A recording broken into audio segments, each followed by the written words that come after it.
హరి ఓం everyone. ఇది శ్రావణ మాసం. లక్ష్మీనారాయణకు పార్వతీ పరమేశ్వరు అందరికీ ఇష్టమైన మాసం. శ్రవణం అంటే వింటాం కదా.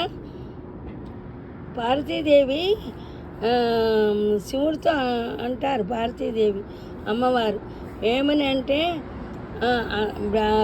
వేదాలు చదివిన వాళ్ళైతే విష్ణు సహస్రం 1108 నామాలు చదువుతారు, స్తోత్రం చేస్తారు. కానీ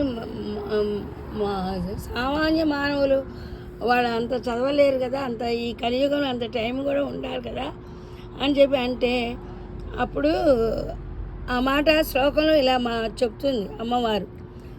పారుతువాచ కేనోపాయేన లఘునా విష్ణునామ సహస్రకం పఠ్యతే పండితే నిత్యం శ్రోతుమిచ్చామ్యం ప్రభో.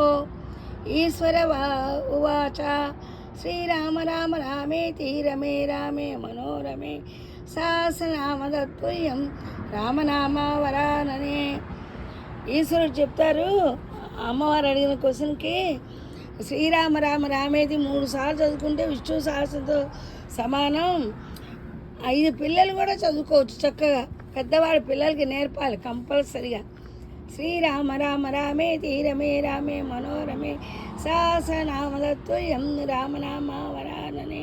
శ్రీరామ రామ రామేతి రమే రామే మనోరమే సహస్రనామతత్తుల్యం రామనామ వరాననే. శ్రీరామ రామ రామేతి రమే రామే మనోరమే సహస్రనామతత్తుల్యం రామనామ వరాననే. అమెరికాలో ఫ్రూట్స్ అమ్మ, ఇగో చూసారా, వీటిని పీచ్ అంటారు.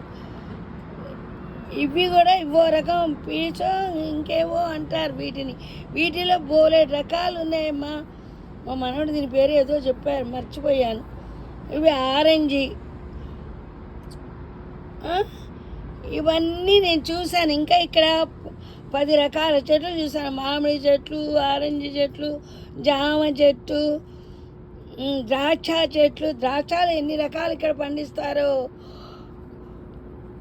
ఇక్కడ కొబ్బరి చెట్లు తక్కువ. కొబ్బరి చెట్లు మనకు కనపడవు, మామిడి చెట్లు కనపడవు, అరటి చెట్లు కనపడవు. ఈ పళ్ళలో ఉన్న చెట్లన్నీ నేను చూసినవే. మీరు ఎన్ని చెట్లు చూశారు? మీ మనవాళ్ళకి కానీ మీ పిల్లలకి కానీ ఎన్ని చూపించారు? కామెంట్ రూపంలో చెప్పండి. ఉంటాము. శ్రీదేవి.